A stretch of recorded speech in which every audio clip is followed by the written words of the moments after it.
वेड भाग 43. कडून त्या व्यक्तीचे नाव कळल्यावर फोनवर एक वेगळी शांतता होती. मला तिचा ऍड्रेस मिळेल? श्री म्हणाला. मला नाही माहिती, पण मी आज इव्हनिंगलाच मैथिलीला घेऊन तिला भेटायला जाईल. निनाद म्हणाला. मी संध्याकाळपर्यंत नाही थांबू शकत. साईला माहिती असेल तिचा ऍड्रेस. हे सगळं करून तिला काय मिळालं आणि अजून काय मिळणार आहे हे बघतोच तिला विचारून, श्री म्हणाला आणि निनादचा फोन त्याने कट केला. साधारण संध्याकाळी 6च्या दरम्यान श्रीला त्याच अनोळखी नंबरवरून फोन आला. श्रीने क्षणाचाही विलंब न करता फोन उचलला. हॅलो, काय ठरवलं मग? समोरून त्या व्यक्तीने विचारलं. आज तुला भेटूनच याचं उत्तर द्यायचा माझा विचार आहे. वेळ आणि स्थळ योग्यच निवडलं असेस. तसंही पुण्यात येऊन सारसबागेत आलो नाही तर काही मजाच नाही, बरोबर ना? श्री त्या व्यक्तीच्या जवळ येतच म्हणाला. मोबाईल तसाच कानावर धरत ती पाठमोरी फिरली. समोर श्रीला बघून भीतीची लहर तिच्या सर्वांगीण भिनली. Your game is over miss Vanisha. क्रूर हसू ओठांवर आणतच श्री म्हणाला. वनिशाच्या हातून फोनच गळून पडला. जमिनीवर जाऊन तो आदळणार तोच श्रीने तो हातात झेलला. का करत होतीस हे सगळं? श्रीने रागातच विचारलं. वनिशा मान खाली घालून उभी होती. आन्सर मी. श्री मोठ्यानेच ओरडला. मला बदला घ्यायचा होता आणि तोच मी घेते. वनिशा रागातच म्हणाली. तिच्या नजरेत भरपूर राग होता, पण त्यासोबतच असंख्य वेदना सुद्धा उफाळून बाहेर येत होत्या. डोळ्यातून बाहेर येणारे अश्रू तिने रागातच पुसले आणि बाजूलाच असणाऱ्या बाकड्यावर जाऊन ती बसली. तिच्यापासून थोडं अंतर ठेवत श्री बसला. साईने काय केलंय तुझं? श्रीने विचारलं. आणि काहीच नाही केलंय माझं, आणि नाही मैथुनी माझं काही केलंय, वनिशा म्हणाली.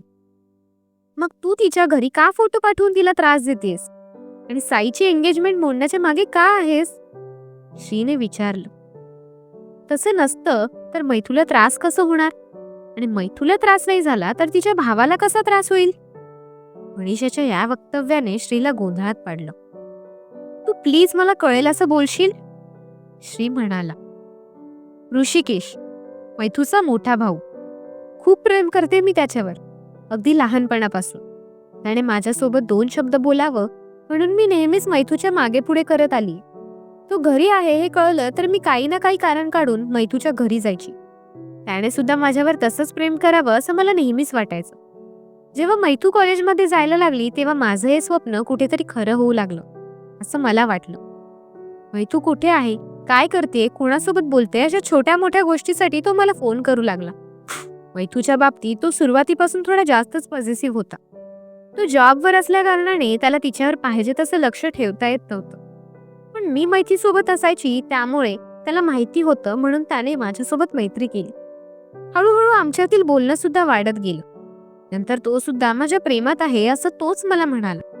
आपण लग्न करूयात असं सुद्धा त्याने मला म्हटलं. मी लगेचच माझ्या आई वडिलांच्या कानावर ही गोष्ट घातली. मुलगा ओळखीतला आहे, चांगल्या ठिकाणी नोकरीला, आणि लग्नानंतर मुलीचं सासर जवळ असणार, म्हणून आमच्या घरच्यांना आमच्या रिलेशनशिप बद्दल काहीच तक्रार नव्हती. माझ्या संपूर्ण पाहुणे मंडळीत माझी आणि ऋषीबद्दल चर्चा सुरू झाली. मुलीने नशीब कळलं असं शेजारील बायका म्हणू लागल्या, कारण ऋषी आहेच तसा. शिक्षण पूर्ण झालं की लग्न करायचं असं माझं आणि ऋषीचं ठरलं होतं. पण नंतर ऋषीचं वागणंच बदललं. मैथिलीची विचारपूस करायला मला फोन केला तर करायचा, नाहीतर ते पण नाही. मला खूप भीती वाटू लागली. याने पुढे जाऊन लग्नाला नकार दिला तर? कारण त्याच्याशिवाय मी स्वतःचा विचार सुद्धा करू शकत नव्हती. तरी मी त्यातून स्वतःला सावरलं असतं, पण संपूर्ण परिसरात आम्हा दोघांच्या अफेअरच्या चर्चा सुरू होत्या. त्याचं काय करू? या गोष्टीचा विचार करून वेळ लागायची वेळ माझ्यावर आली होती, आणि उठसूट काही ना काही कारण काढून तो भांडायचा माझ्यासोबत. मला तुझ्यासोबत लग्न नाही करायचे असं तर नेहमीच बोलून दाखवू लागला. नंतर मला कळलं की याला कोणीतरी दुसरी भेटलीये, की त्याच्याच ऑफिसमध्ये काम करते. मग माझी त्याला समजून घेण्याची सहनशीलताच संपली.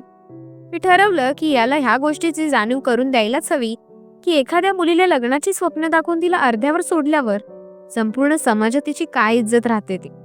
आणि प्रश्न फक्त इज्जतीचा आणि त्या मुलीचाच नाही, तर तिच्या आई वडिलांना सुद्धा या सगळ्या गोष्टींचा किती त्रास होतो. संपूर्ण समाजासमोर त्यांना मान खाली घालावी लागते. म्हणून मीच साई आणि मैथूचे फोटो त्याला पाठवले. फोटो मी पाठवले याची भनक कोणाला लागणार नाही याची काळजी मी घेतली. आणि मला माहिती होतं की साई आणि मैथूचे फोटो बघून ऋषी माझ्याकडे येईल आणि तसंच झालं. त्याच दिवशी रात्री 10 वाजता तो माझ्या घरी आलेला. माझ्यासाठी नाही तर स्वतःच्या बहिणीसाठी. हे काय आहे विनी? कोण आहे हा मुलगा? आणि तू मला याबद्दल काहीच का नाही सांगितलंस? माझ्यासमोर फोटो फेकतच त्याने विचारलं. एकामागोमाग एक प्रश्न तो मला करत होता. त्याच्या चेहऱ्यावरील ती भीती बघून मी आतून खूप सुखावत होती. बहिणीने केलेले पराक्रम बघून त्याला खजील झाल्यासारखं झालेलं. मैथूने याबाबत घरी सांगू नकोस म्हणून मला शप्पल घातलेली. तू प्लीज राग नको करूस. मी त्याची खोटी समजूत काढतच त्याला म्हटलं. म्हणजे हे सगळं खरं आहे? मैथून तर बोलतीये तू समजतोस तसं नाही. नक्की काय आहे हे? मला खरं काय ते सांग. ऋषीने असं म्हटल्यावर प्रश्नच मिटला.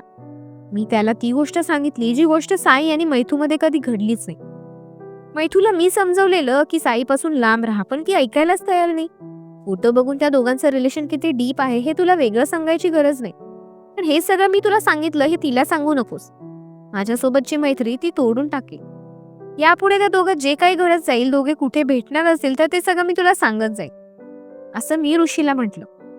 माझं बोलणं ऋषीला पटलं. त्याने माझ्या बोलण्यावर लगेच विश्वास देखील ठेवला. आणि का ठेवणार नाही? फोटोच तसे होते.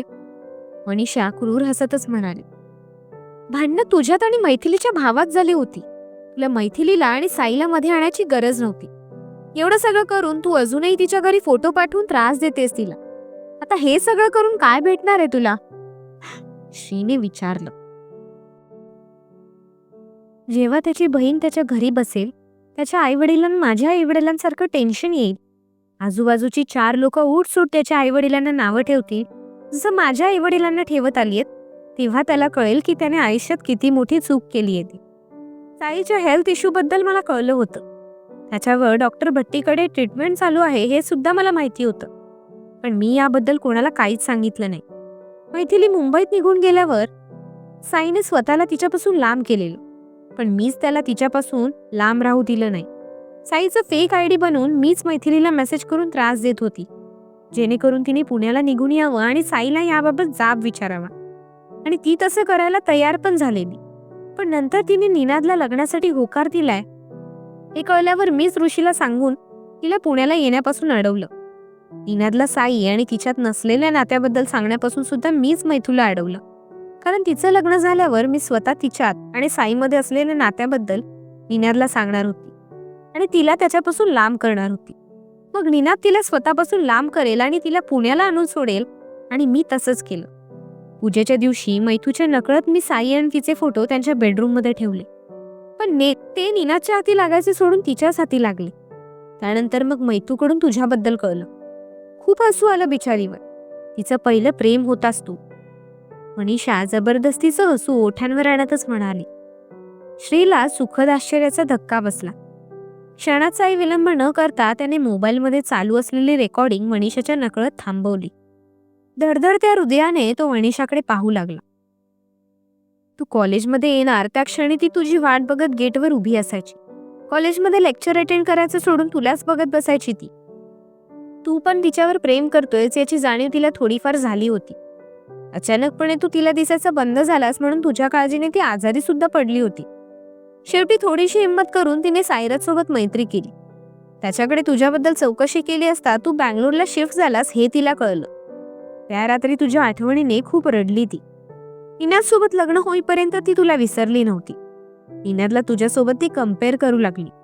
जसं तू होतास तुझी ती गॉगल लावण्याची पद्धत, तुझा तो डॅशिंग तिला निनादमध्ये दिसत नव्हता. जवळपास 4-5 भेटी होऊन गेलेल्या तिच्या निनाद सोबत, पण तिला तूच हवा होतास. आज ना उद्या तू भेटशील एवढी खात्री सुद्धा होती तिला. पण नंतर स्वतःच्या घरच्यांच्या दडपणाखाली तिने निनाद सोबत लग्न केलं. लग्न झालं तरी ती तुला विसरलीच नव्हती.